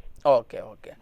ಈಗ ನಿಮ್ಮ ಗಮನಕ್ಕೆ ಬಂದಾಗ ಎಷ್ಟು ವರ್ಷಗಳಿಂದ ಇಲ್ಲಿ ಈ ಒಂದು ಸ್ಮಾರಕದ ಕುರಿತಂತೆ ಚಟುವಟಿಕೆಗಳು ಆರಂಭವಾಗಿತ್ತು ಈ ಮೊದಲು ಅಂತಕ್ಕಂಥದ್ದು? ಈ ಮೊದಲು ಬಹಳಷ್ಟು ಹಿಂದೆ ಬಹಳಷ್ಟು ಜನ BD ಜತ್ತಿಯವರ ಕಾಲದಿಂದನೂ BD ಜತ್ತಿಯವರು ಇಲ್ಲಿಗೆಲ್ಲ ಬಂದು ಅದನ್ನ ಅಭಿವೃದ್ಧಿ ಪಡಿಸ್ಬೇಕು ಅಂತಕ್ಕಂತ ಒಂದು ಪ್ರಯತ್ನವನ್ನ ಮಾಡಿದ್ದಾರೆ. Okay okay. ಆದ್ರೆ ಅವತ್ತಿನಿಂದನೂ ಕೂಡ ಅದು ಆಗಿಲ್ಲ.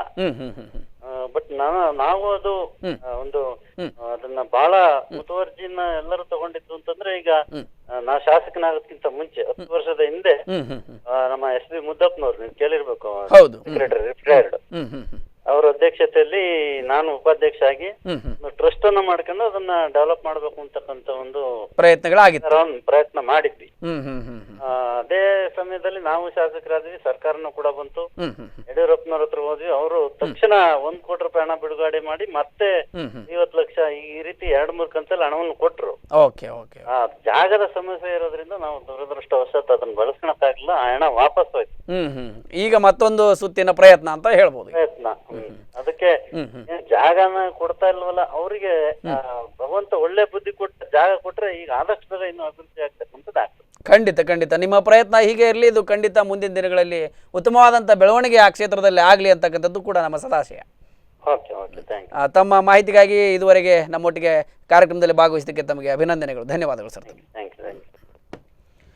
ಎಸ್ ವೀಕ್ಷಕರೇ, ಈ ಭಾಗದ ಬಹಳ ಮುಖ್ಯವಾಗಿ ಏನು ಅಕ್ಕ ನಾಗಲಾಂಬಿಕೆಯವರ ಒಂದು ಕ್ಷೇತ್ರ ಪ್ರವಾಸಿ ತಾಣವಾಗಿ ನಿರ್ಮಾಣಗೊಳ್ಳಲಿಕ್ಕೆ ಅಲ್ಲಿಯ ಶಾಸಕರು ಮತ್ತು ಮಾಜಿ ಶಾಸಕರು ಇಬ್ಬರು ಕೂಡ ತಮ್ಮ ತಮ್ಮ ಪ್ರಯತ್ನಗಳ ಕುರಿತಂತೆ ಸಾಕಷ್ಟು ವಿಚಾರಗಳನ್ನು ನಮ್ಮೊಟ್ಟಿಗೆ ಇದುವರೆಗೂ ಹಂಚಿಕೊಂಡರು. ಮುಂದಿನ ದಿನಗಳಲ್ಲಿ ಈ ಬಗ್ಗೆ ಯಾವ ರೀತಿಯಾದಂಥ ಪ್ರಯತ್ನಗಳು ನಡೀತಾ ಇದೆ ಮತ್ತು ಸರ್ಕಾರದ ಮಟ್ಟಿಗೆ ಈ ಒಂದು ಕ್ಷೇತ್ರವನ್ನು ದೊಡ್ಡ ಮಟ್ಟದ ಪ್ರವಾಸಿ ತಾಣವನ್ನಾಗಿ ಮಾಡುವ ಹಿನ್ನೆಲೆಯಲ್ಲಿ ಸರ್ಕಾರದ ಯೋಚನೆ ಯಾವ ರೀತಿಯಾಗಿರುತ್ತೆ ಅಂತಕ್ಕಂಥದ್ದನ್ನು ಕೂಡ ಇನ್ನಷ್ಟು ಚರ್ಚೆಯನ್ನು ಮಾಡೋಣ. ಅದಕ್ಕಿಂತ ಮುಂಚೆ ಒಂದು ಚಿಕ್ಕ ಬ್ರೇಕ್.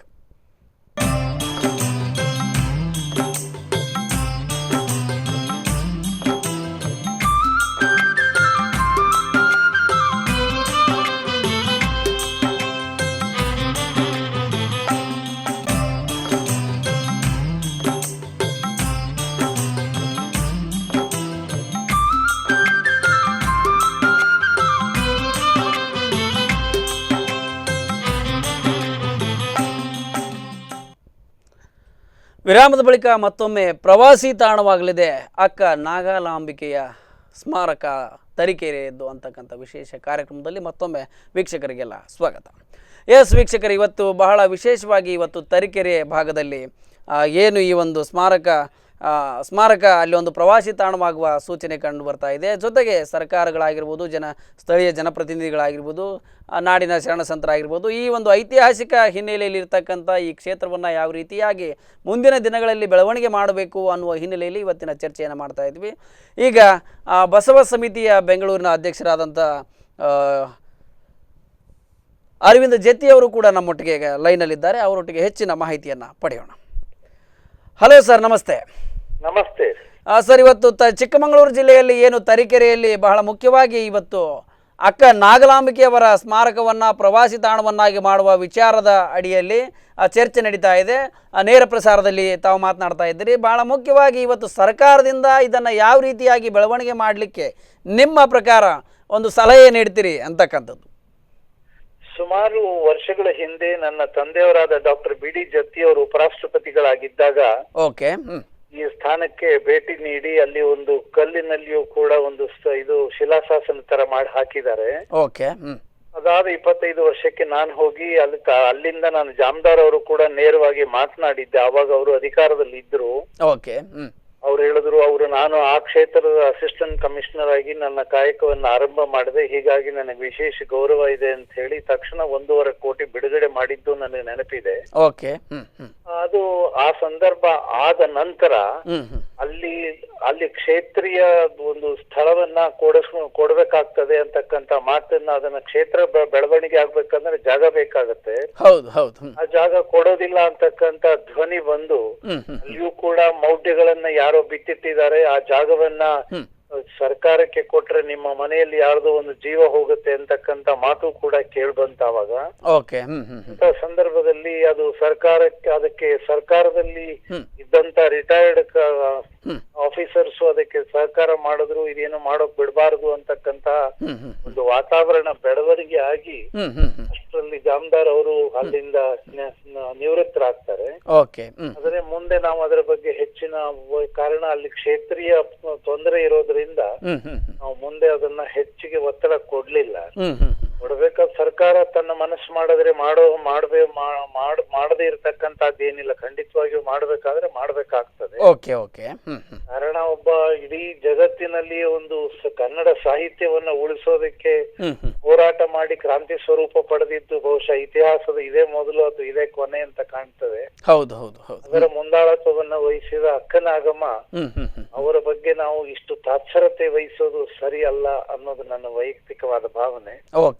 ಹಾಗೂ ಅಥವಾ ಯಾರಾದ್ರೂ ಇದರ ಹಿನ್ನೆಲೆಯಲ್ಲಿ ವಿಶೇಷವಾದ ಒಂದು ಒತ್ತಡದ ಕಾರ್ಯಕ್ರಮ ಇಟ್ಕೊಂಡಿದ್ದಾದ್ರೆ ಖಂಡಿತವಾಗಿಯೂ ನಮ್ಮ ಪೂರ್ಣ ಸಹಕಾರ ಅದಕ್ಕಿದೆ.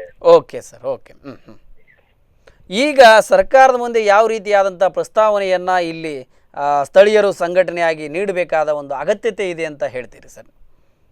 ಖಂಡಿತವಾಗಿ ಅವರು ಒಬ್ಬರೇ ಅಲ್ಲ, ಕನ್ನಡ ಈಗ ನಮ್ಮ ಕನ್ನಡ ಸಾಹಿತ್ಯ ಪರಿಷತ್ ಇದೆ, ಕನ್ನಡದ ಉಳಿವಿಗಾಗಿ ಹೋರಾಡಿದಂತ ಒಬ್ಬ ಮಹಿಳೆಯ ಸ್ಮಾರಕ ಇದು. ಖಂಡಿತ ವಚನ ಸಾಹಿತ್ಯವನ್ನ ಇವತ್ತು ನಾವೆಲ್ಲರೂ ನೋಡ್ಲಿಕ್ಕೆ ಕಾರಣವಾದಂತ ಏಕೈಕ ವೀರ ಮಾತೆ ಅಕ್ಕ ನಾಗಲಾಂಬಿಕೆ ಅನ್ನುವುದು ನಿಜದ ಮಾತು.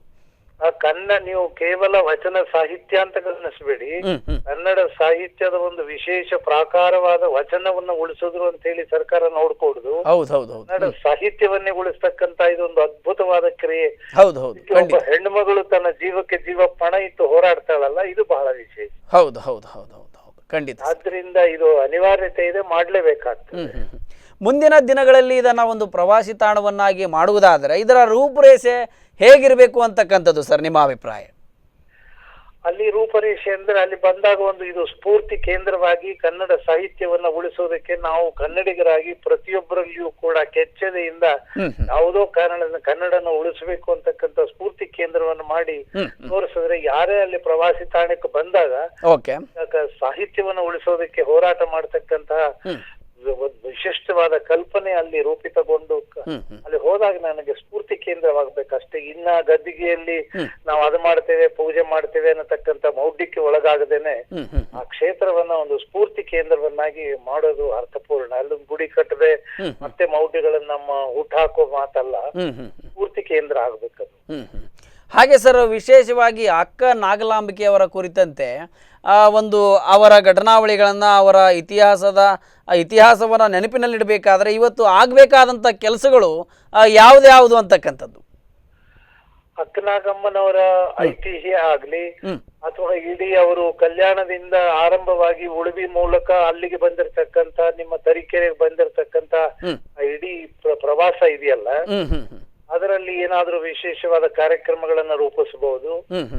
ಅನೇಕ ರೀತಿಯ ಕೂತ್ಕೊಂಡು ವಿಚಾರ ಮಾಡಿದ್ರೆ ಅನೇಕ ಒಂದು ವಿಶೇಷವಾದ, ಈಗ ಸಾಹಿತಿಗಳ ಅಥವಾ ವಿದ್ವಾಂಸರ ಒಂದು ಸಮಿತಿಯನ್ನ ರಚನೆ ಮಾಡಿ ಅವ್ರಿಗೆ ಹೇಳಿದ್ರೆ ಅನೇಕ ಅಂಶಗಳನ್ನ ಹುಡುಕಿ ಕೊಡ್ತಾರೆ, ನಾವು ಏನನ್ನ ಫೋಕಸ್ ಮಾಡ್ಬೇಕು ಅಂತ. ಎಸ್ ಸರ್, ಖಂಡಿತ. ಯಾಕಂದ್ರೆ ಇವತ್ತು ಮುಂದಿನ ಪೀಳಿಗೆಗೆ ಅಕ್ಕ ನಾಗಲಾಂಬಿಕೆ ಅವರು ಎಷ್ಟರ ಮಟ್ಟಿಗೆ ತಲುಪುತ್ತಾರೆ ಅಂತಕ್ಕಂಥದ್ದು ಬಹಳ ಮುಖ್ಯವಾದದ್ದು. ಹೌದ್ರಿ, ಅವರ ಉದ್ದೇಶ, ಜೀವನದ ಉದ್ದೇಶ. ಹೌದು, ನನಗೆ ಅಕ್ಕನಾಗಮ್ಮ ವ್ಯಕ್ತಿಯಾಗಿ ಅಲ್ಲ, ಅವ್ರು ಮಾಡಿರ್ತಕ್ಕಂತ ಪ್ರಯತ್ನದ ವ್ಯಕ್ತಿತ್ವ ಇದೆಯಲ್ಲ, ಹೌದು, ಅದು ಪ್ರತಿಪಾದನೆ ಆಗಬೇಕು ಹೊರತು ವ್ಯಕ್ತಿ ಮುಖ್ಯ ಅಲ್ಲ. ಹೌದು. ಖಂಡಿತ ಅವರಿಂದ ನಡೆದಿರ್ತಕ್ಕಂಥ ವಿಶೇಷವಾದಂಥ ಕಾರ್ಯಗಳು ಆಗಿರ್ಬೋದು, ಆ ಸಾಧನೆಗಳಾಗಿರ್ಬೋದು, ಆವತ್ತಿನ ಕಾಲದಲ್ಲಿ ಒಬ್ಬ ಮಹಿಳೆಯಾಗಿ ಅವರು ಸಾಧನೆ ಮಾಡಿದ್ದು ಅದು ಒಂದು ವಿಶೇಷವಾದಂಥ ಇಡೀ ಜ್ಞಾನವನ್ನು, ಇಡೀ ಸಾಹಿತ್ಯವನ್ನು ಇವತ್ತು ಏನು ಕನ್ನಡಕ್ಕೆ ಕೊಡುಗೆಯಾಗಿ ಕೊಟ್ಟಿದ್ದಾರೆ. ಆ ಹಿನ್ನೆಲೆಯಲ್ಲಿ ಬಹಳ ಸಾಕಷ್ಟು ಕೆಲಸಗಳು ಆಗಬೇಕಾಗಿದೆ ಅಂತಕ್ಕಂಥದ್ದು.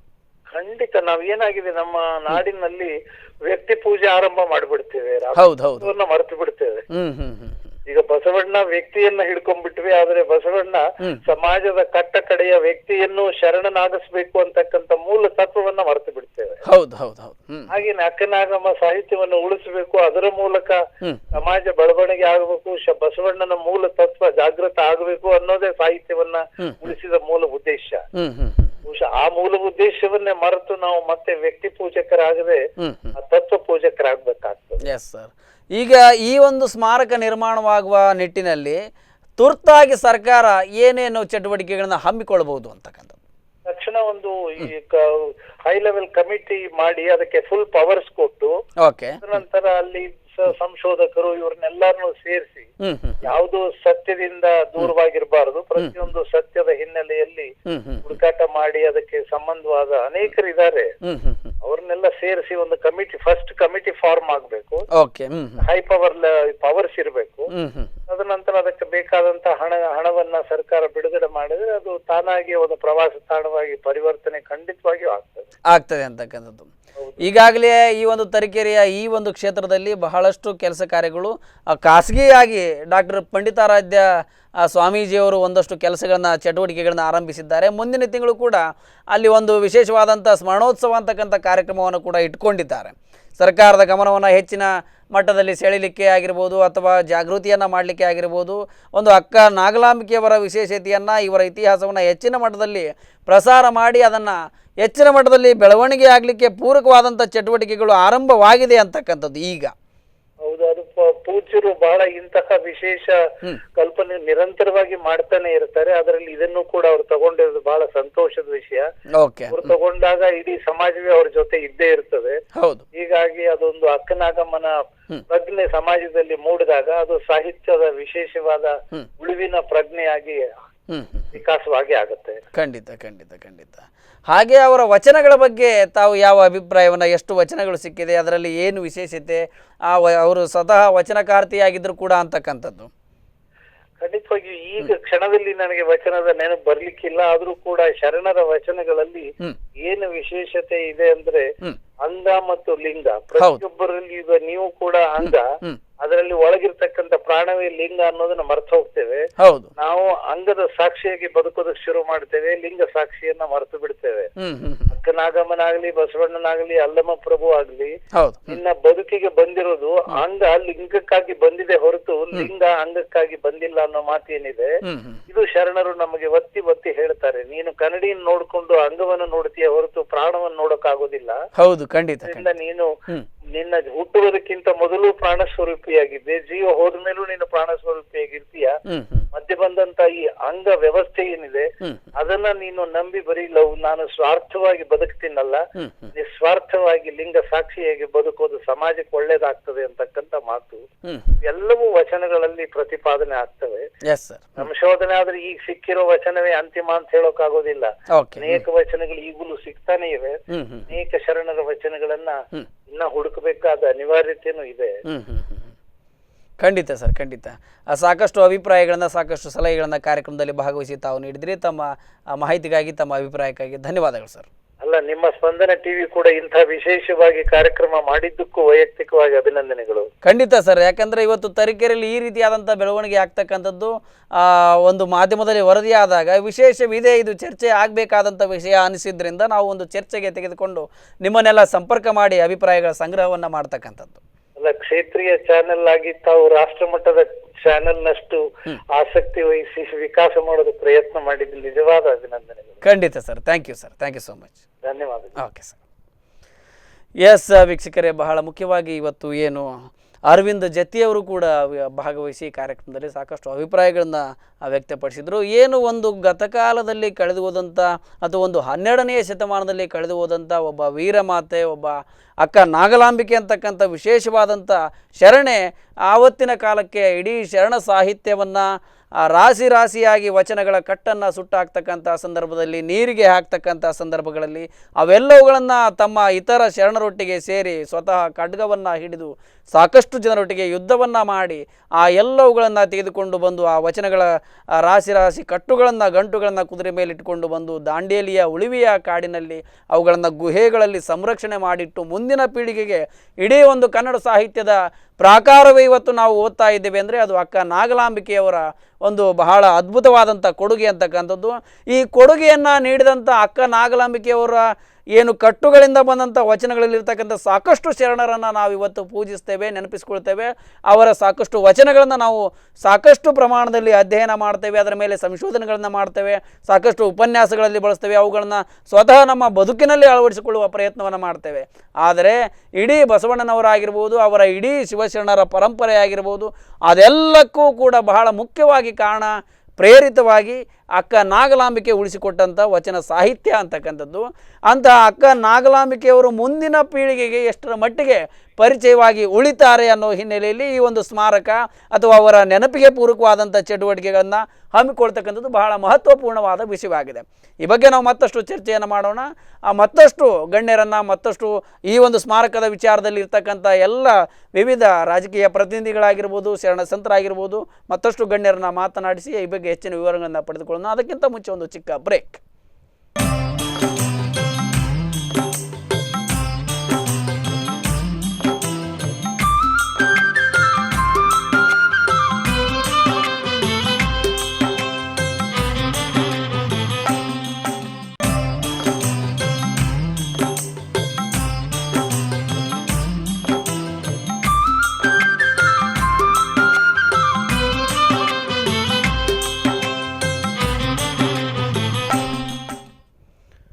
ವಿರಾಮದ ಬಳಿಕ ಮತ್ತೊಮ್ಮೆ ಪ್ರವಾಸಿ ತಾಣವಾಗಲಿದೆ ಅಕ್ಕ ನಾಗಲಾಂಬಿಕೆ ಅಂತಕ್ಕಂಥ ವಿಶೇಷ ಕಾರ್ಯಕ್ರಮದಲ್ಲಿ ಮತ್ತೊಮ್ಮೆ ವೀಕ್ಷಕರಿಗೆಲ್ಲ ಸ್ವಾಗತ. ಎಸ್ ವೀಕ್ಷಕರೇ, ತರೀಕೆರೆಯಲ್ಲಿ ಏನು ವಿಶೇಷವಾಗಿ ಇವತ್ತು ಅಕ್ಕ ನಾಗಲಾಂಬಿಕೆಯವರ ಸ್ಮಾರಕ ಪ್ರವಾಸಿ ತಾಣವಾಗಿ ನಿರ್ಮಾಣಗೊಳ್ಳುವ ವಿಶೇಷ ಹಿನ್ನೆಲೆಯಲ್ಲಿ ಇವತ್ತು ಸಾಕಷ್ಟು ಚರ್ಚೆ ನಡೀತಾ ಇದೆ. ಆ ಭಾಗಕ್ಕೆ ಯಾವ ರೀತಿಯಾಗಿ ಸರ್ಕಾರ ಸ್ಪಂದನೆಯನ್ನು ನೀಡುತ್ತೆ, ಯಾವ ರೀತಿಯಾಗಿ ಅಲ್ಲಿಯ ಸಾರ್ವಜನಿಕರು ಆಗಿರ್ಬೋದು ಅಥವಾ ಸಾಹಿತ್ಯ ಪ್ರೇಮಿಗಳಾಗಿರ್ಬೋದು ಯಾವ ರೀತಿಯಾಗಿ ಈ ಒಂದು ಪ್ರವಾಸಿ ತಾಣ ನಿರ್ಮಾಣವಾಗುವ ಹಿನ್ನೆಲೆಯಲ್ಲಿ ತಮ್ಮ ವಿಚಾರಗಳನ್ನು ಚರ್ಚೆಯನ್ನು ಮಾಡ್ತಾ ಇದ್ದಾರೆ ಮತ್ತು ಅದಕ್ಕೆ ಪೂರಕವಾದಂಥ ರೀತಿಯ ಚಟುವಟಿಕೆಗಳು ಆಗ್ತಾ ಇದ್ದಾವೆ ಅನ್ನೋ ಹಿನ್ನೆಲೆಯಲ್ಲಿ ಇವತ್ತಿನ ಚರ್ಚೆ ನಡೀತಾ ಇದೆ. ಈ ಒಂದು ವಿಶೇಷ ಕಾರ್ಯಕ್ರಮದಲ್ಲಿ ಆ ಒಂದು ವೀರಮಾತೆ ಅಕ್ಕ ನಾಗಲಾಂಬಿಕೆ ಕ್ಷೇತ್ರಾಭಿವೃದ್ಧಿ ಸಮಿತಿಯ ಗಂಗಾಂಬಿಕೆ ಅಂತಕ್ಕಂಥ ಶರಣರು ಕೂಡ ನಮ್ಮೊಟ್ಟಿಗೆ ಈಗ ಲೈನಲ್ಲಿದ್ದಾರೆ. ಅವರಿಂದಲೂ ಕೂಡ ಹೆಚ್ಚಿನ ಮಾಹಿತಿಯನ್ನು ಮತ್ತು ಅಲ್ಲಿಯ ಚಟುವಟಿಕೆಗಳ ಬಗ್ಗೆ ಇರ್ತಕ್ಕಂಥ ಅಭಿಪ್ರಾಯಗಳನ್ನು ಈಗ ಕೇಳಿಕೊಳ್ಳೋಣ. ಹಲೋ. ಎಸ್, ಕರೆ ಕಟ್ಟಾಗಿದೆ. ಮತ್ತೆ ತಾಂತ್ರಿಕ ದೋಷದಿಂದ ಮತ್ತೊಮ್ಮೆ ಕಾಲ್ ಮಾಡ್ತಾರೆ. ಖಂಡಿತವಾಗ್ಲೂ ಅವರಿಂದ ಹೆಚ್ಚಿನ ಮಾಹಿತಿಯನ್ನು ಪಡೆಯೋಣ.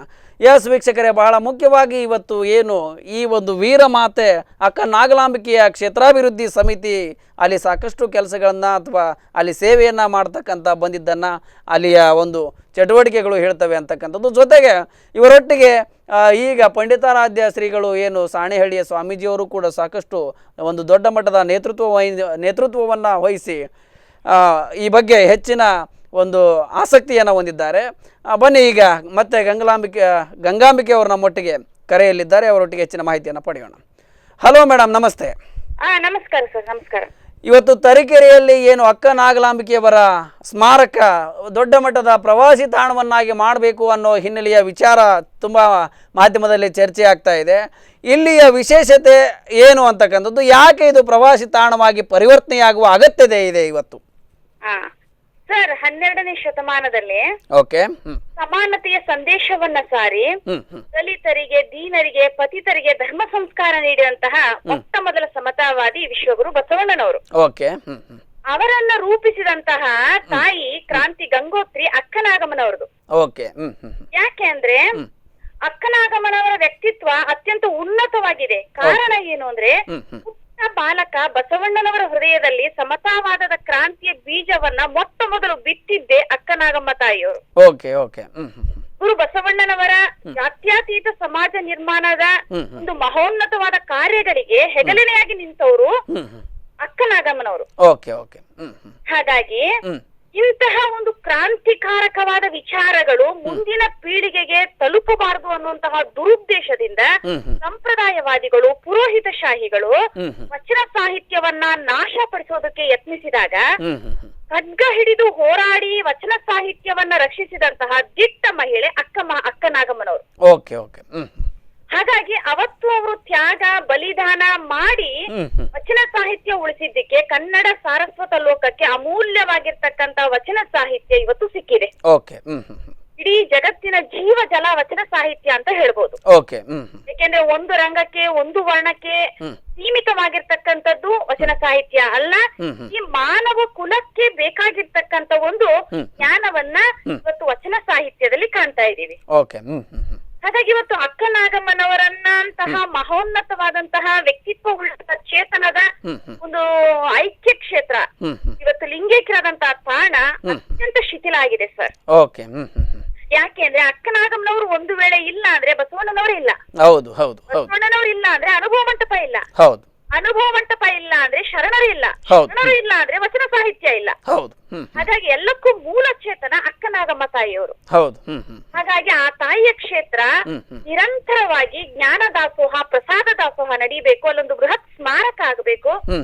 ಯಾಕೆಂದ್ರೆ ಅಕ್ಕನಾಗಮ್ಮನ ಆದರ್ಶ ಬಹಳ ಉನ್ನತವಾಗಿರ್ತಕ್ಕಂಥದ್ದು. ಚಿಕ್ಕ ವಯಸ್ಸಿನಲ್ಲಿ ಅಕ್ಕನಾಗಮ್ಮ ಬಸವಣ್ಣನವರ ಹೃದಯದಲ್ಲಿ ಕ್ರಾಂತಿಕಾರಕ ವಿಚಾರಗಳನ್ನ ಬಿತ್ತಿದ್ರು ಕೂಡ ದೊಡ್ಡವರಾದ ಮೇಲೆ ಗುರು ಬಸವಣ್ಣನವರ ಮಹೋನ್ನತ ಕಾರ್ಯಗಳಿಗೆ ಸಂಪೂರ್ಣವಾಗಿರ್ತಕ್ಕಂಥ ಬೆಂಬಲವನ್ನು ಕೊಟ್ರು.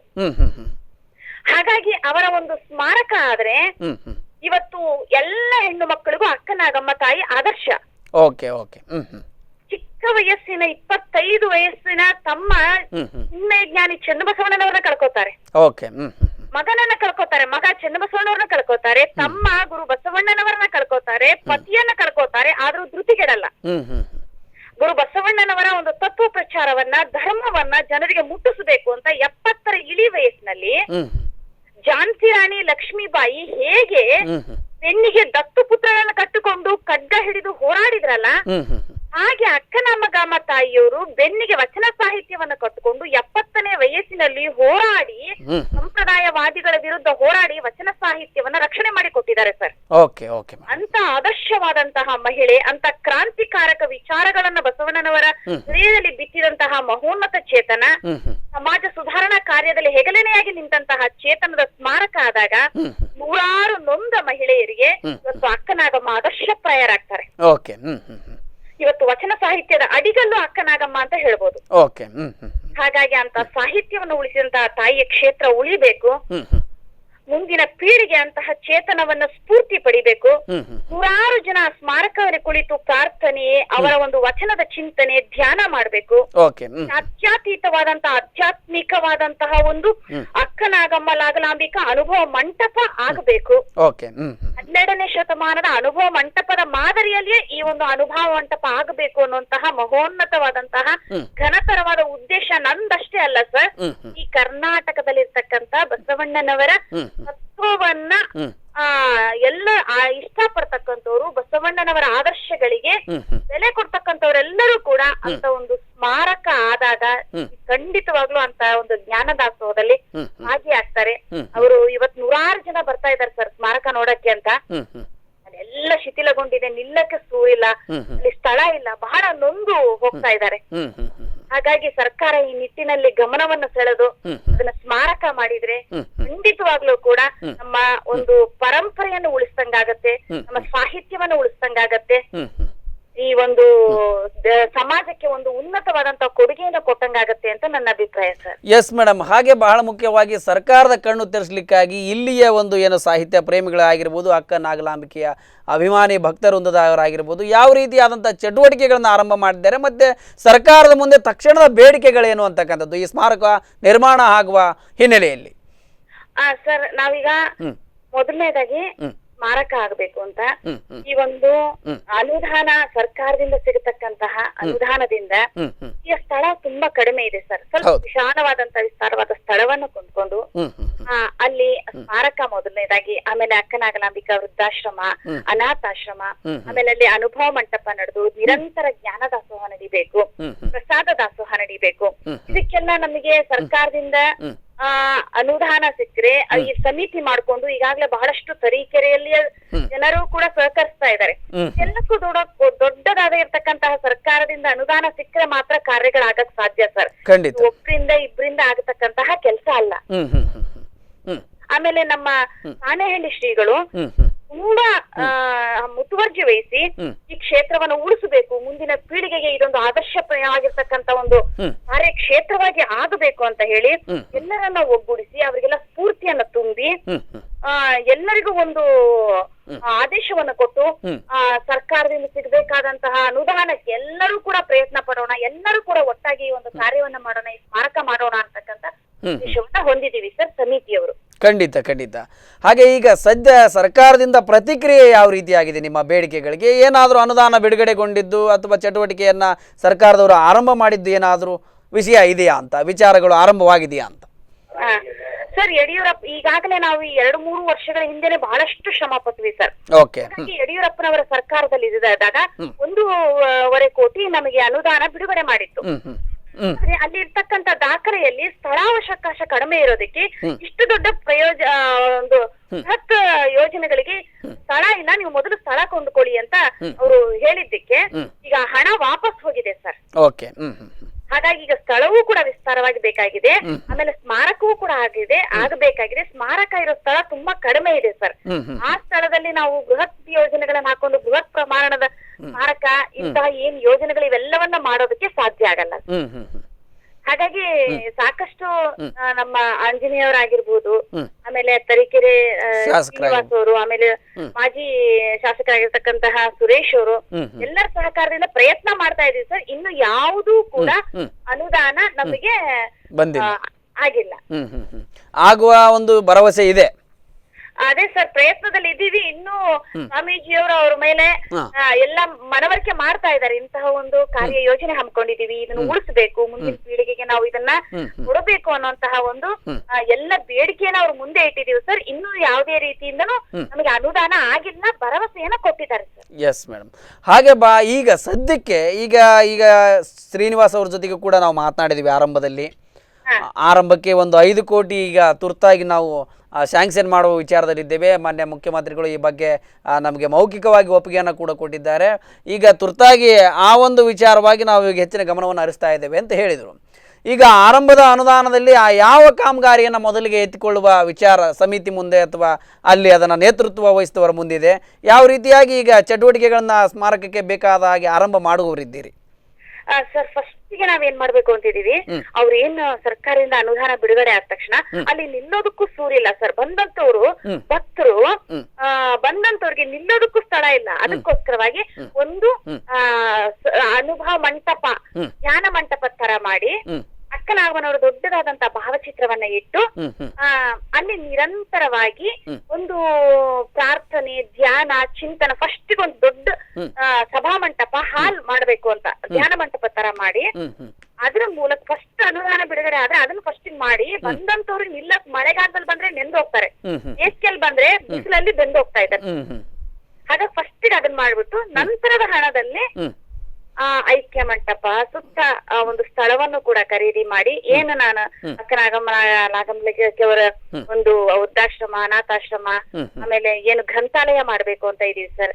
ಗ್ರಂಥಾಲಯ ಮಾಡಿ ವಚನ ಸಾಹಿತ್ಯವನ್ನ ಇಡೀ ಪ್ರತಿಯೊಂದು ಜಿಲ್ಲೆ, ತಾಲೂಕು, ಹಳ್ಳಿಗಳಿಗೆ ಮುಟ್ಟಿಸಬೇಕು ಅಂತಕ್ಕಂತ ಘನತರವಾದ ಉದ್ದೇಶ ಇದೆ. ಪುಸ್ತಕದ ಮೂಲಕವಾಗಿ ಅವ್ರಿಗೆ ಪ್ರವಚನದ ಮೂಲಕವಾಗಿ ಮುಟ್ಟಿಸ್ಬೇಕು ಅನ್ನುವಂತಹ ಒಂದು ಉದ್ದೇಶ ಇದೆ ಸರ್.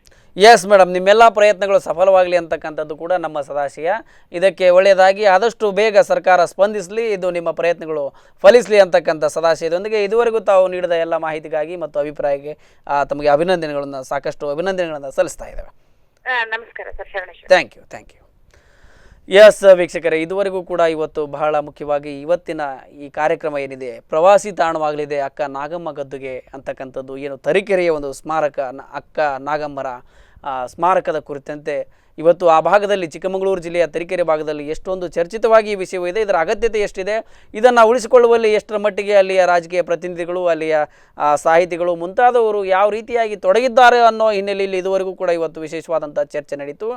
ಆದರೆ ಬಹಳ ಮುಖ್ಯವಾಗಿ ಇದು ಎಷ್ಟರ ಮಟ್ಟಿಗೆ ಮುಂದಿನ ದಿನಗಳಲ್ಲಿ ಆರಂಭವಾಗುತ್ತೆ, 10 ವರ್ಷಗಳ ಕಾಲದಿಂದಲೂ ಕೂಡ ಹೀಗೆ ಬಂದಿದೆ. ಈಗ ಇದಕ್ಕೆ ಸಾಣೆಹಳ್ಳಿ ಶ್ರೀಗಳು ಕೈ ಹಾಕಿ ಇದನ್ನು ಒಂದು ತಮ್ಮ ನೇತೃತ್ವಕ್ಕೆ ತೆಗೆದುಕೊಂಡು ಇದರ ಅಭಿವೃದ್ಧಿಗಾಗಿ ಪಣ ತೊಟ್ಟಿದ್ದಾರೆ. ಅದರೊಟ್ಟಿಗೆ ಸಮಿತಿಯವರು ಕೂಡ ಕೈ ಜೋಡಿಸಿದ್ದಾರೆ. ಸರ್ಕಾರ ಯಾವ ರೀತಿಯಾಗಿ ಮುಂದಿನ ದಿನಗಳಲ್ಲಿ ಇದಕ್ಕೆ ಸ್ಪಂದಿಸುತ್ತೆ, ಇದು ಪ್ರವಾಸಿ ತಾಣವಾಗಿ ನಿರ್ಮಾಣವಾಗುತ್ತಾ, ಮತ್ತು ಅಲ್ಲಿಯ ಭಕ್ತಾದಿಗಳಿಗೆ ಇಡೀ ರಾಜ್ಯದ, ಇಡೀ ದೇಶದ ಎಲ್ಲ ಈ ಒಂದು ವೀರಮಾತೆ ಅಕ್ಕ ಮಹಾದೇವಿಯ ಸ್ಮಾರಕವಾಗಿರ್ಬೋದು, ಆ ಒಂದು ನೆನಪುಗಳಾಗಿರ್ಬೋದು, ಮುಂದಿನ ಪೀಳಿಗೆಗೆ ಈ ಒಂದು ಪ್ರವಾಸಿ ತಾಣವಾಗುವ ಹಿನ್ನೆಲೆಯಲ್ಲಿ ಎಷ್ಟರ ಮಟ್ಟಿಗೆ ಫಲಿಸುತ್ತೆ ಅಂತಕ್ಕಂಥದ್ದು ಅದನ್ನು ಮುಂದಿನ ದಿನಗಳಲ್ಲಿ ಕಾದು ನೋಡಬೇಕಾಗಿದೆ. ಇದೇ ಇವತ್ತಿನ ವಿಶೇಷ. ನಿಮ್ಮೂರಿನ ನಿರಂತರ ಸುದ್ದಿ, ಮಾಹಿತಿ ಮತ್ತು ಮನೋರಂಜನೆಗಾಗಿ ನೋಡ್ತಾ ಇರಿ ಸ್ಪಂದನ ಟಿವಿ. ನಮಸ್ತೆ.